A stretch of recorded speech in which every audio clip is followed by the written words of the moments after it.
Hello, hello, hello. Good morning, good afternoon, good evening from wherever you are joining us, and welcome everybody to the first teissTalk of the year. I hope everyone had a wonderful Christmas break and a new year, and you're back ready for some more teissTalks, to be honest with you. We've got a great show today. We're talking about silent swipers, unmasking info stealers in today's threat landscape. If you are joining us from LinkedIn, well, welcome. But it's quite important. If you wish to ask a question, you will need to leave LinkedIn and join us through the teiss.co.uk/teisstalk website, because that is where you get access down here to the chat function to ask a question. Why is that so important, you may ask? Well, if you haven't been here very often, you will not know that if you ask a good question, a funny question, one that makes us laugh, cry, or even feel personally challenged, then you could be in the running for a teissTalk mug. Yes, indeed. These very collectible items. I know people who've got even six of them, would you believe? I know. So a teissTalk mug is up for grabs at the end of the show for the best question. But let's move swiftly on as we've got a fantastic show and some great guests. Let's bring them on. Please, can I welcome on Jim, Brett, and Satyam? Hello, Jim. Hello, hello. Good to be here. Thank you. And hello, Brett. Hi Tom. Hi gang. And hello, Satyam. Hello, Tom. Hi, Jim. Hi, Brett. Hi, everyone. And we have a first, at least a first as far as I'm aware. We've got two people from the sponsors today. So thank you both, Brett and Jim, for sponsoring today's show and granting us the privilege of tea and biscuits while we watch and listen. So thank you very much. Let's get cracking onto our news item. And yes, the news item is it's where is it? It's from our friends of the show at Bleeping Computer. The headline reads Void Link cloud malware shows clear signs of being AI generated. And I will say that I would file this under I for inevitability, really, because this surely isn't the first time, although it may be the first time you've seen it, but this is really just the thin end of the wedge in reality, isn't it? I think so, Tom. It's something that I've been talking about publicly for at least 12 months. And I don't know, Jim, Satyam, what your exposure here is, but inevitable is the correct word. We've seen the tooling used more and more frequently to enhance existing attack frameworks, and now this evolution to the generation of new malware and new frameworks using purely AI. It just seems like a natural progression for the attacker community. Hmm.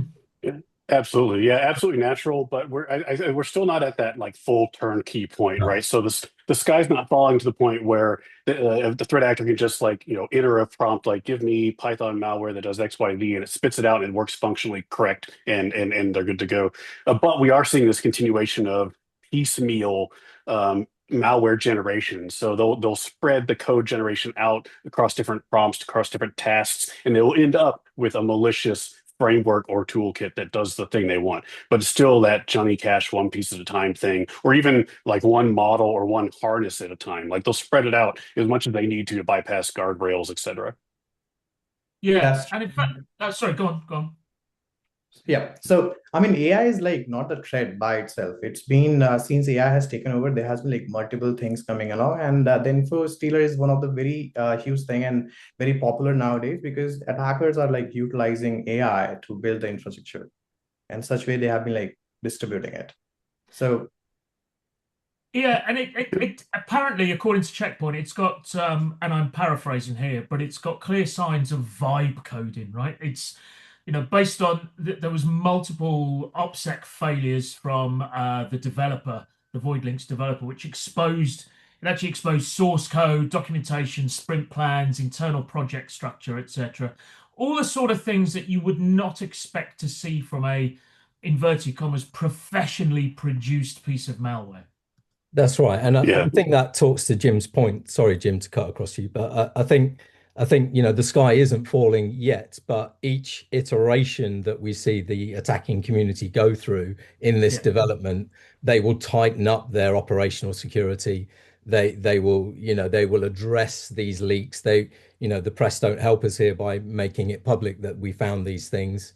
And so it will get harder to differentiate between actually generated human generated code and AI generated code. And I think some of the things that will help us there are things like it being a compressed timeline and the speed of development, and the massive code base, and all of those things will help us pinpoint more that it's AI generated than the OPSEC weaknesses, which will ultimately, I think, go away. Yeah. Yeah. Yeah. Yeah, and also backing up Brett and your point, Tom, like just with the OPSEC side of it, those in the know, those actual professional developers have already come to the conclusion that developing the malware itself via AI is not always the best avenue to go. The infrastructure around it, yes, absolutely. And the industrialization of the support stuff around malware distribution and sales, et cetera, all that is being greatly helped and augmented with the AI stuff. But the malware code generation itself, it's visible. You can tell the artifacts, you can see, like they talk about in the article, you can tell that this was vibe coded and it has telltale issues. And at the end of the day, whether you code malware and AI or not, you end up with the same thing at the end. This atomic piece of code that has to detonate somewhere, and it's just still just malware. So we that's not an advancement, and it's not an efficient use of the tool. And in fact, it's how can I put it? It's as you say, the end result is the same. It doesn't actually make it more effective. It doesn't make it Right. more dangerous per se. Yeah. We were talking in our prep call. I used the term, it gives it scale and reach. You may be able to create Yeah. more versions of this.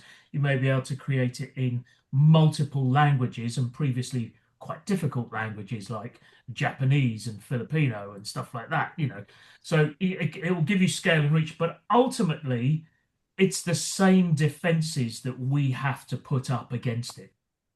Correct. Absolutely. Absolutely. Yeah. And there's another discussion that actually bleeds and overlaps with the info stealer discussion about how that has affected the economy behind the services that support the malware. For example, the translations that used to be something that human beings would get paid to do. Threat actors would pay batches of humans to do that skilled translation. Now that can be AI-ified, and that's changing the economy of it. And that's true for malware and APT in general, as well as info stealers, ransomware, et cetera. So even criminals are losing jobs to AI, is what you're saying. Yeah, absolutely. Yeah. One of the other thing that I would like to add, as Jim mentioned, that it's been like entire, not a traditional malware. It's been the entire ecosystem which has been at the background. There are services at the back which has been sold on the dark web, and anybody can actually go and purchase those from cyber criminals and then distribute it. So once we have the AI in picture, they can combine all those malware and info stealer and become a really huge system that can spread the ransomware, then compromise the entire environment. And the other way, the other phase of the entire ecosystem is this, that these entire logs are being sold over the dark webs, and this is how the cyber criminals are taking the advantage of those logs and then taking the persistent access towards the organization internal networks. Tom, you characterized it as scale being the thing that we need to worry about. I think it's also velocity. I think that's the other thing that changes.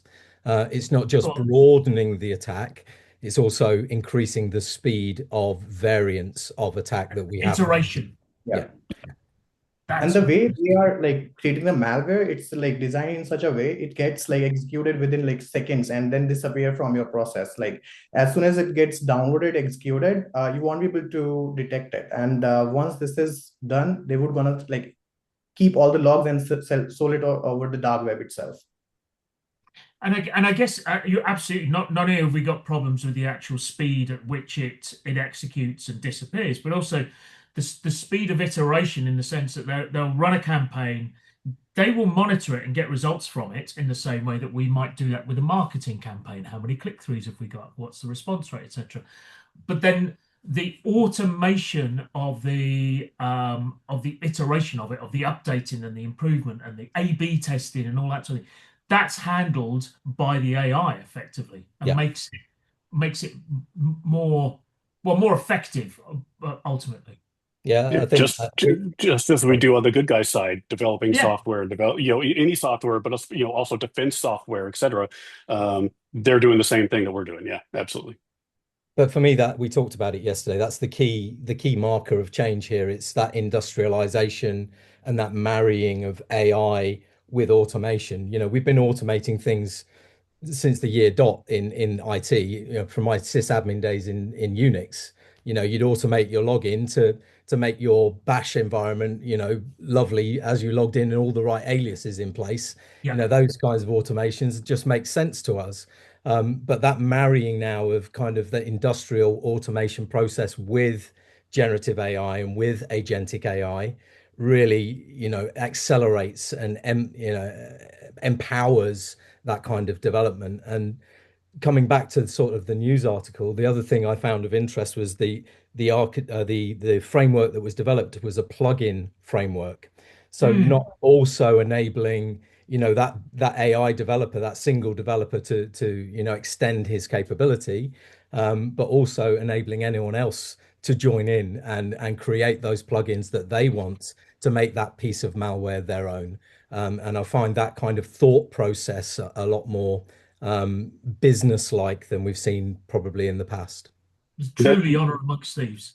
Yeah. Yeah, and not to sway too much from the info stealer thing and focus too much on the news article, but there's another angle of interest there beyond that I think is possibly more interesting than the AI side of it, which is the potential linkage to China, and in that context, this sort of modular AI vibe-driven framework combined with their interest in developing bespoke code that runs malicious implants on orbs and other interesting edge devices and weird boxes.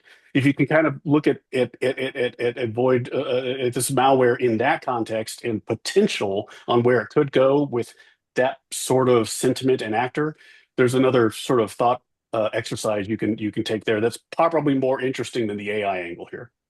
Yeah. Yeah, And absolutely. since we have got the intelligence, it can be now written faster, modified faster. If I like purchase one of those info stealer from dark web now, what I need to do is go to Hugging Face and download one of those models and host it. And then you get the power with your hand and you have to just deploy it. This is how Mhm. cyber are taking the advantage. And these AI generated malwares like having the entire society over the dark web. Your Yeah. logs are being sold, it's being like purchased, then the entire persistent access being made by those cyber criminals. Then they have been like demanding ransomware. This is how the So entire cycle is going on. So the summary really is, and we'll move on after this, is that effectively we're going to get more of well, if not the same, but more and improved malware effectively facing us. But it's still ultimately the same challenge. We still have the same the same challenges to resolve and to defend against. There'll still be indicators of compromise. They've still Yeah, got to have some sort of process or system interaction. You've still got a defensive perimeter. I think, yeah, the new variants of malware, they will come at us, thick and fast. But don't forget the enhancement that AI and automation make to those existing frameworks too. And we still need to, maintain the line in the sand there because you're getting augmentation to things like we talked about yesterday, password spray kind of attacks. You add automation and AI to password spraying, and you've already got a piece of research happening on the intended victim that the AI is doing and informing the kinds of passwords that it will launch. And so instead of hundreds of thousands of passwords, it's launching a vulnerable service. You're launching maybe 100, right? yeah. Because it knows your pattern. It knows what Tom Langford usually uses for a password. It's learnt And you. probably what the name of my cat is, Well, etc. that too, Tom. Yeah, yeah, exactly. But then again, good password hygiene, Yeah. randomly generated Yeah. password. It's we just need to Same controls. Yeah. Right. do the basics, which are really tough, Yeah. but they're still basics. And Right. Steve actually says same challenge, same malware, but the barrier to entry is much, much lower. For sure. Is there a level below Script Kiddie? I can't remember. I don't know. Salesman. Yeah, exactly. Oh, harsh. Maybe true, but harsh. Let's move on, shall we? Let's get straight on to the info stealers. I'm just waiting for Jim to say the name of his cat that's bugging him at the moment, so we know what his password is. I had the door closed. I tried to prevent the interruption, but she got in somehow. With It's 8 seconds, I just got rid of mine as well. Just literally. Yeah. additional comments are always welcome, even if it's just Yeah. pervy. So I'm asking info stealers in today's threat landscape. So this concept of info stealers, something that's sitting in your environment and slowly hoovering up the data. One of the stats I often use in my day job, and it's one we all know, and it would become almost blasé to it, which is a shame, but unsurprising, is that on average it's 6 months before you realize someone has actually penetrated your network. On average. Um, it's dependent on who you read and how cynical you're feeling, I guess. But 6 months before you actually see that someone's in your network, at which time they've had time to do all the reconnaissance, they've sucked up all the data, etc., etc.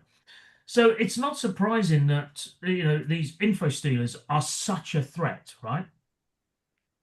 Yeah, absolutely. And just to kind of lay some background work, info stealers, obviously, we all know they're not new. They've been around since the dawn of time.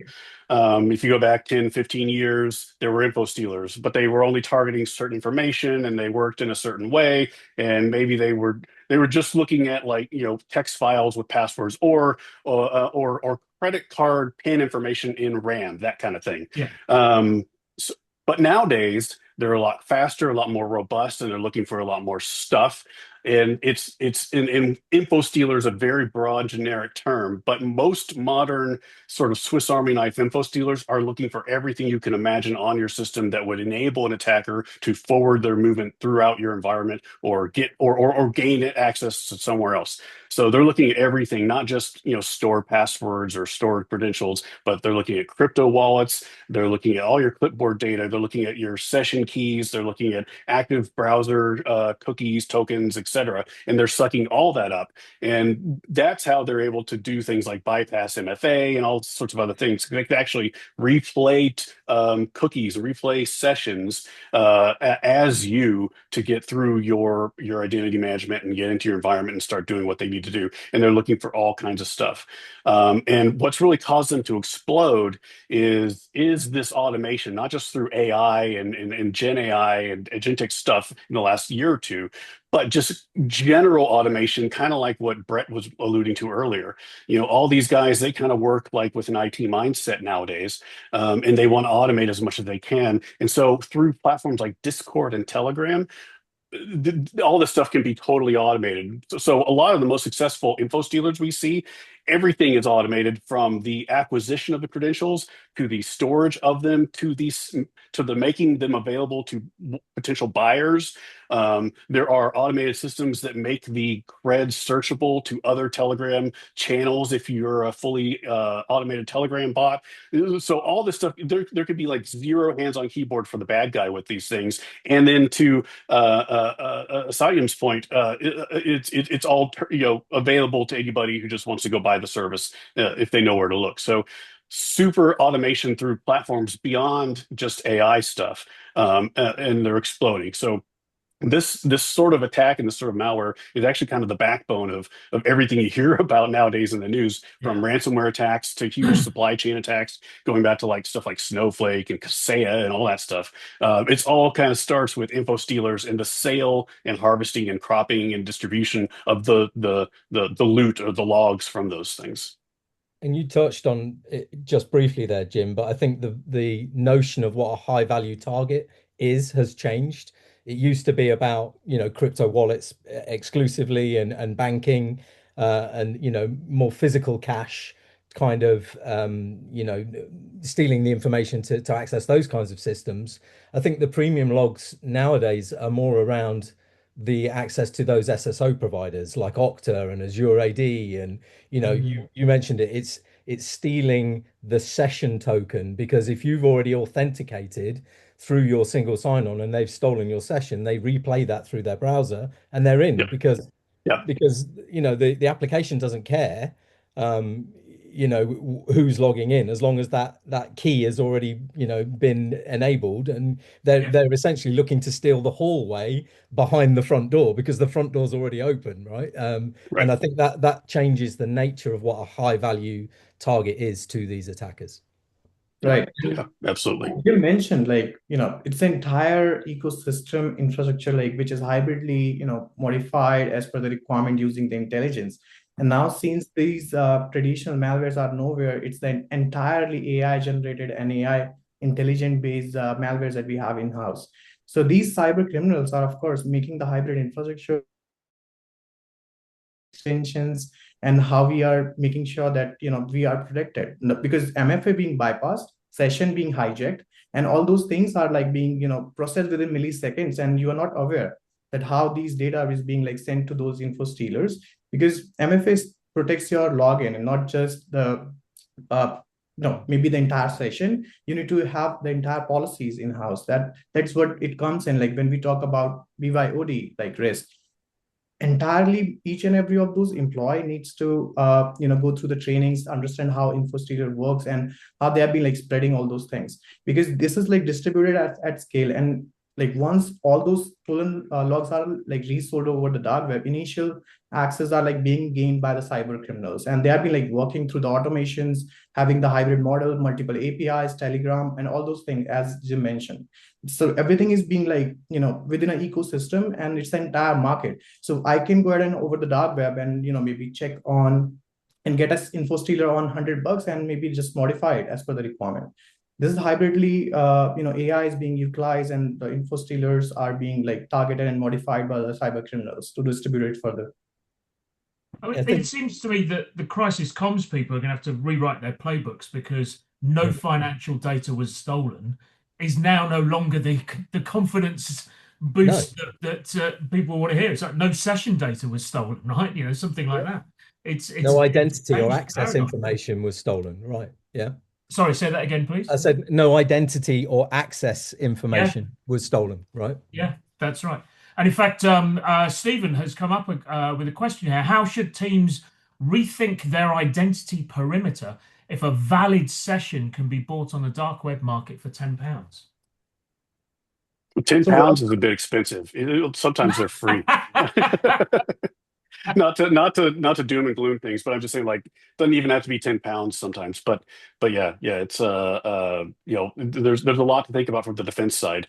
I know Brett has a lot of ideas on it, but educate. One thing that we kind of underlined what we've all been saying is education. Education goes a long way these days with users, and education leading towards good and better user hygiene with regards to being able to sense these things out and use your critical thinking skills to determine whether or not you're being phished, determine whether or not you're being voice phished, determine whether or not this weird open source tool that you're downloading that some random person told you needed is actually something that you should be downloading and using, and if it's not some other implant, et cetera. So a lot goes into the education side of this, in addition to rethinking how you approach defense around identity with regards to how often do we refresh tokens and passwords and all that general kind of technical control stuff. Yeah, right. And since InfoStreeter works post authentication, and it's most probably that once you're authenticated with your logins and maybe MFA, your token is being obtained and your session is being hijacked. So once this is done, the entire session token can be replayed over the different system.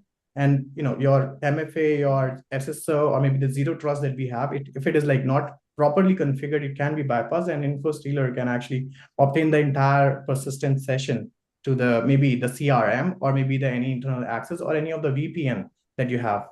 Yeah. So these things needs to be, of course, hardened, and especially the zero trust, which directly help most of the organization network to protect from these kind of things. And once we have this properly configured, that's the only way we can probably challenge InfoStealer. So Jim's right. I do have ideas here. Okay, So for let's me, go for it. Yeah. it falls into three buckets. I think it's zero trust and identity governance, it's endpoint and browser hardening, and then it's a more proactive stance on what I'll call log monitoring. Okay, so in that zero trust space, Jim, you touched on it, but we have to reduce the token validity from weeks to hours and shrink Yeah. that window of opportunity that you give the attacker for stolen cookies. And Does I think does I think does that impact the user experience at all, though? it does, but security is always inconvenient, and it's a risk-based decision, isn't it? And it always is. That's we Yeah, have to yeah, highlight what your risk is of not doing that thing, right? Right. absolutely. But convenience always trumps security, right? There's no doubt Well, about it. And Absolutely. So we have got like security triangle that's always talks about your accessibility. If you're gonna like increase the accessibility to the user, you're gonna be reducing the security automatically. So we yeah, need to focus and have everything in centralized and like properly balanced so that we should not miss the security. And these things are like very important and critically, like required to be mitigated. but I do think it's important and you said it yourself, Brett. The balance has got to be right. It's a risk-based decision. But if we get it wrong, and just to say from a security perspective, oh well, just reduce the timeout to 2 hours, that's fine. That'll fix the problem. Actually, it will create more problems in the business than the actual risk if we're not careful, right? So and of course, it's you've got to look at that business requirement for what the correct time window is, Yeah, right? and it's Um, it's not as straightforward. I'm not saying that you were saying it was as straightforward as that, but it no, isn't a straightforward no, conversation to be no, had it's with the not. It's business. not. But that's only one control, right? So there's also No, things certainly. like Go on, go on. there's device binding, right? So implementing hardware backed authentication so that, like a FIDO2 key or a pass Yes. key that ties the session to a specific device.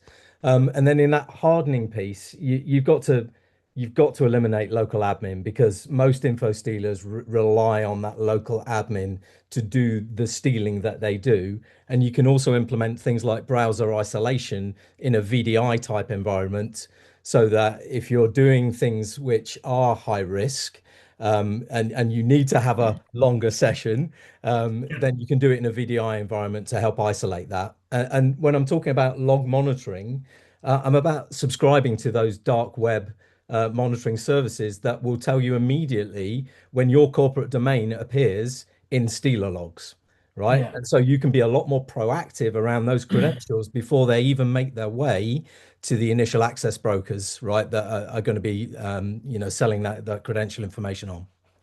So there's Yeah. Stephen, great question. I hope that answers it, but that's kind of my take on it. No, very good. So when it comes to, let's say we find an info stealer, notwithstanding what Satyam said earlier about the way they can load and disappear, etc. But so we find one, we just wipe the device and restart and carry on, or is it a little bit more endemic than that? So I would say like it's more delegated because wiping the device won't gonna help you out because your logs are being already captured and sent to the entire ecosystem servers. So as soon as the process gets executed, it gets exit from the system process binder, and you are not sure like you have to like have the EDR, have the device posture check, and as Brett mentioned, that device context matters. And if you do not have device binding in place, you are not having the zero trust configured properly. So having those things are like most important, and these AI powered info stealers are like everywhere. Either you go ahead and download maybe a kind of a software from some third party website, or maybe include a library from GitHub which is like not verified, or using some kind of a JS from third party which is not authorized, or you do not have any integrity checks. So these things are like most there. Hmm.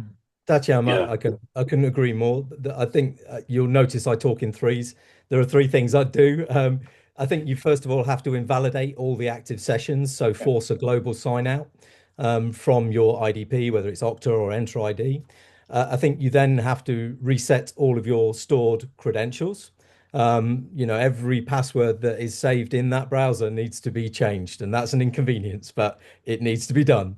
And then finally, you need to, go to DEFCON 1 and audit for persistence. You need to tune up the dial on your monitoring, your visibility tools, and just look for that, those indicators of persistence, right? And any backdoors that may have been put in. It's not Yeah, just wiping that machine and No, presuming that everything's okay. no. no, yeah, 100% to all that, and going through the diligence of resetting and revising and redoing and changing all the passwords, etc. But also you need to think about time from that point forward. Those credentials are now out in the world and for sale and accessible, not just at that moment, but forever and ever from that point forward, right? So you now have to worry about that risk ongoing. Your information doesn't just appear in a Stealer log for a few minutes and then disappear. It's going to be there forever. So if you don't go and refresh all those passwords, if you don't worry about password reuse, if you don't revive, if you don't invalidate all those sessions and tokens, then 2 months, a year later, someone could still use that data. It's still going to be out there and accessible. So it's a matter of going through all those steps, but also being aware that it's not over at that point. This is now an ongoing problem for that host, for that identity, for whoever uses that host, etc.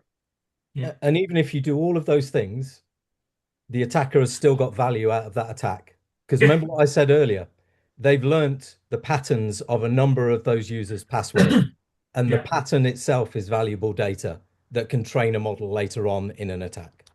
And the exfiltration would have started immediately. Yeah. It happened before you knew that you even had the malware on your box. Yeah, that's really quick. Yeah. Yeah. Yeah. Yeah, that's right. So the thing that strikes me is that all of these all these recovery activities, they're very intensive, they're very disruptive, they require very specific sets of skills, to quote Liam Neeson. But and that's fine for your average corporate with a SOC and a response team and all that sort of thing.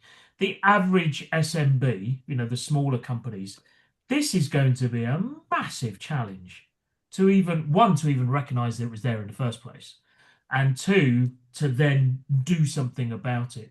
I was at a Securing the Law Firm event just a couple of days ago, and we're talking about partner-led organizations where what the partner says goes, where even MFA is being resisted because it's too difficult and it's too disruptive. And this probably accounts for a large chunk, a significant percentage of companies out there. This is not a straightforward, here's the run book, just do that and you'll be fine issue. There are many, cultural and change issues required here.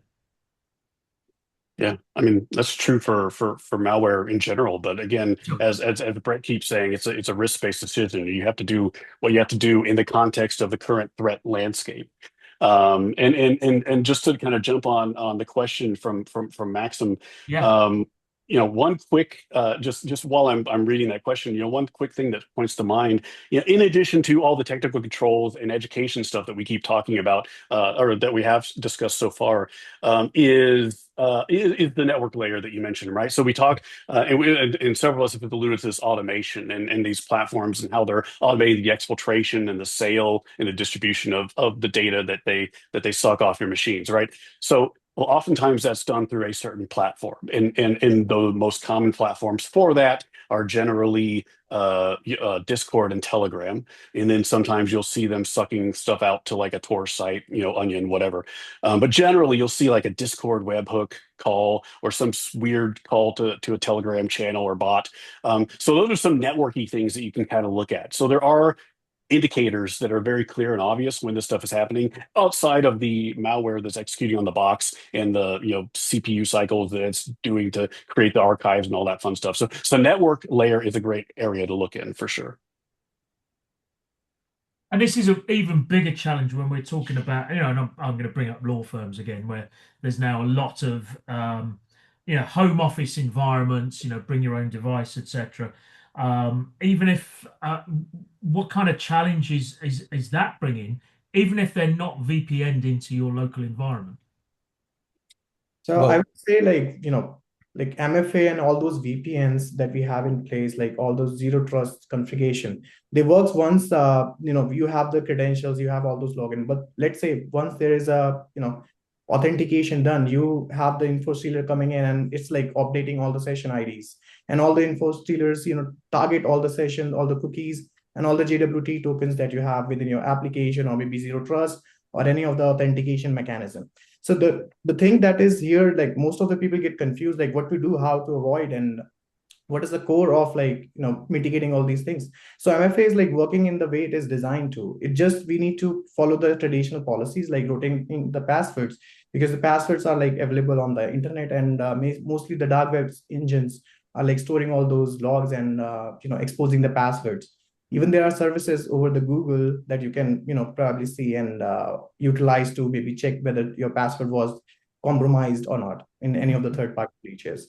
So MFA protects your authentication. InfoStealer works post authentication, so it's the session that they have been always taking out. So it works in like milliseconds. We are not sure like how quick it can be done, and it can pull all those logs and all those credentials and maybe the session tokens that we have within our application, or maybe for the VPNs. So that way the criminals are like getting advantage and getting the persistent session and the access towards the network. Let me expand on that a little bit, Tom, as well. I mean, we were talking just before we started here about you having a gaming session with your son playing Quake, right? Let me put it in that context. Infostealers are opportunistic, right? They don't care if a device is managed. They care about the browser profile predominantly.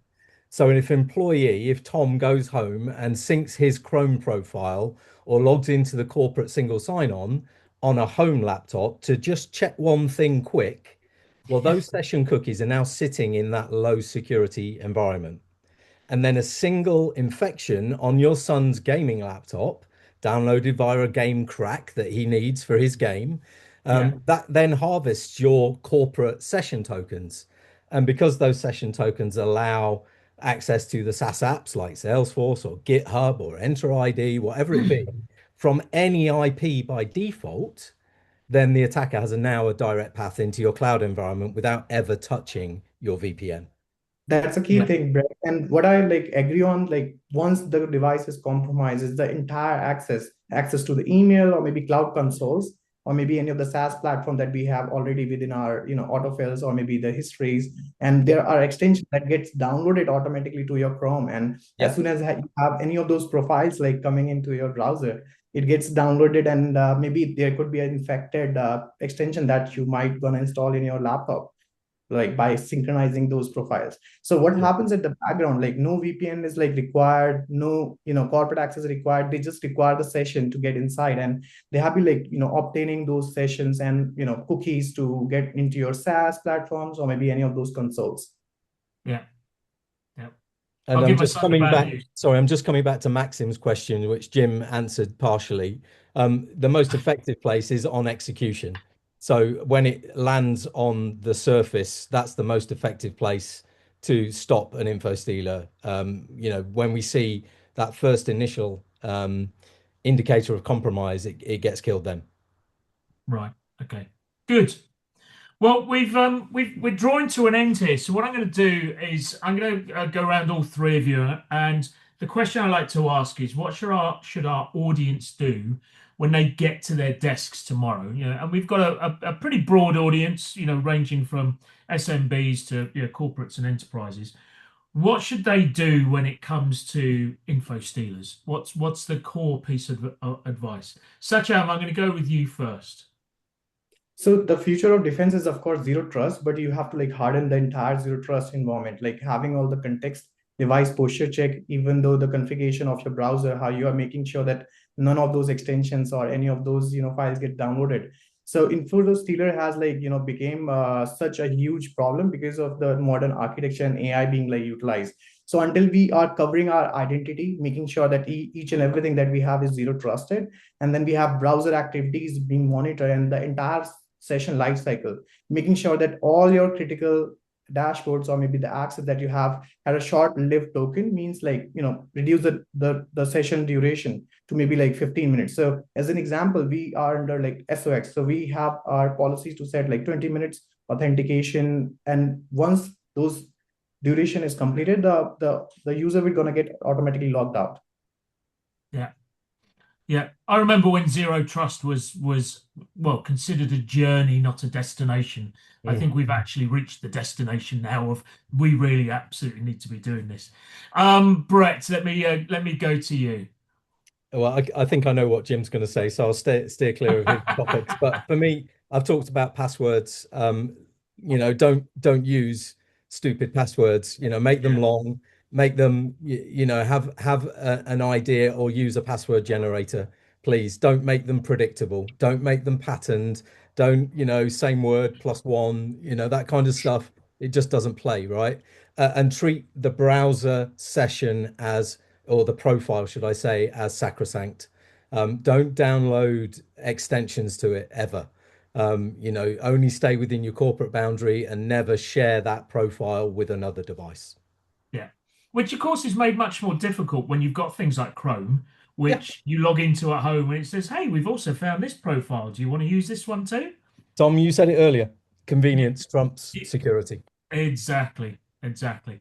And finally, Jim. Yeah, just security. I mean, education and awareness go a long way with security in this context. Take with all this information, go back to your desk and take some personal interest and stock in your own security. Take some time to change your password. Make sure that, as Brett said, that your passwords don't all follow some predictable pattern. Make life harder for the bad guys should they come across your information or try to gain access to your information. So, in addition to all the fun technical controls and reviewing your DRP and BCP kind of stuff, um, be aware and educate yourself. And while you're drinking coffee or tea in the morning, go read Bleeping Computer or the Register or something, and just kind of get hip to what's going on with malware, just so you know what the risk is, even in a surfacey kind of way, and just kind of take personal steps to make it harder for the bad guys. Very good. And But be aware of Sachin, what's going on. yes, yes. Sachin, you've got a link. This is to your website, I believe, which allows people to look up on the dark web if they've got any of their own data. This is a free thing. It's a personal thing. Is that correct? Yes, that's correct. And this is one of the important things that I would like to highlight. Anybody who would like to maybe check if they are exposed to the dark web or maybe any of the information which has leaked in the past, they can always check what all the passwords which are exposed to the entire dark web engines and how your passwords or maybe your PI data or maybe your address information can be utilized for social engineering. So these things are like very common nowadays, and your password is like be purchased from the dark web very easily. Yeah, so please pop that into the chat. Tice obviously has no responsibility for external links whatsoever. We're taking no Click the link. accountability. Click the link. Exactly. But nonetheless, it looks like a very, very useful resource to use. There are similar ones in there as well, actually. Oh, sorry, out there as well. But yeah, take a look at this one. It looks like it could be interesting and fun. So with that, gentlemen, thank you so much for your time today. Really appreciate it. It just behooves me now to do two things. Firstly, our next session, our next teissTalk, excuse me, is in a couple of weeks. It's on the 5th of February, Securing Applications and Infrastructure in the AI Era. It's the first of 4 teissTalks for February, which includes a conference in there as well. So I hope to see many of our audience there too. Do come and say hello. So that's on the 5th of February, 4 p.m. And finally, the mug. Well, I think it's gonna have to be Stephen and Maxim. We've got 2 sponsors. We might as well give out 2 mugs. Gentlemen will be adding an extra line item to the invoice on your sponsorship, just so you know. But I think Stephen and Maxim, thank you so much for your questions today. There is an honourable mention to Sergio for convenience trumps security goes on a t-shirt. I think we should turn that into a teissTalk t-shirt. I think that would be brilliant. Finally, again, Jim, thank you very much for your time. Sure, absolutely. Thank you for having me. Thank you, Brett. Pleasure. And Satyan, thank you. Thank you so much, Tom, for inviting me. And to our audience out there, stay secure, my friends.